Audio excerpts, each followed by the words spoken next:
సీదిరి అప్పలరాజు రాజకీయ జీవితాన్ని నాశనం చేయడానికి కూటమి ప్రభుత్వం అక్రమ కేసులో ఇరికించిందని వైసీపీ అధినేత జగన్ విమర్శించారు. జైలులో ఉన్న సీదిరి అప్పలరాజును పరామర్శించడానికి వచ్చిన జగన్ సమయం మించిపోవడంతో ఆయనతో ములాఖత్ కాలేకపోయారు. సీదిరి కుటుంబ సభ్యులను కలిశారు. అనంతరం మీడియాతో మాట్లాడిన జగన్ 18 ఏళ్ల అప్పలరాజు కుమారుడు పొరపాటున చేసిన యాక్సిడెంట్ను కుట్రపూరితంగా అక్రమ కేసుగా మార్చారని, చంద్రబాబుపై పరుష పదజాలంతో విరుచుకుపడ్డారు. యాక్సిడెంట్ జరగగానే అప్పలరాజు కుమారుడు బాధితుడిని కాపాడే ప్రయత్నం చేశాడని వెనకేసుకొచ్చారు.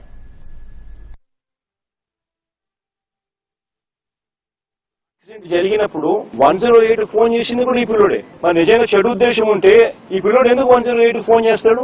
సిపిఆర్ కూడా అంటే వాళ్ళ నాన్న డాక్టర్ కాబట్టి ఈ పిల్లోడు కూడా చూసి సిపిఆర్ చేస్తే అంటే చెస్ట్ సిపిఆర్ అంటే ఫుల్ చెస్ట్ హార్ట్ పంప్ చేసే అంటే ఆ మనిషిని కాపాడడం కోసం తాపత్రయపడ్డాడు.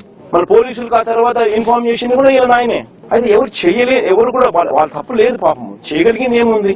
జరిగిన దానికి నిజంగా మనసున్న ఎవరైనా ఉంటే వాళ్ళతో ఇద్దరితో కూర్చోబెట్టుకుని పొరపాటు జరిగిందమ్మా, కాంపెన్సేషన్ ఇంతకన్నా ఇంత ఎక్కువ ఇస్తామమ్మా, నీ కుటుంబాన్ని పూర్తిగా మేమే అన్ని రకాలుగా చూసుకుంటామమ్మా అని చెప్పి వీళ్ళతో భరోసా ఇప్పించాలి. నిజంగా అప్పలరాజు కూడా ఆ పని కూడా చేయడానికి కూడా ముందు కూడా పోయినాడు పాపం.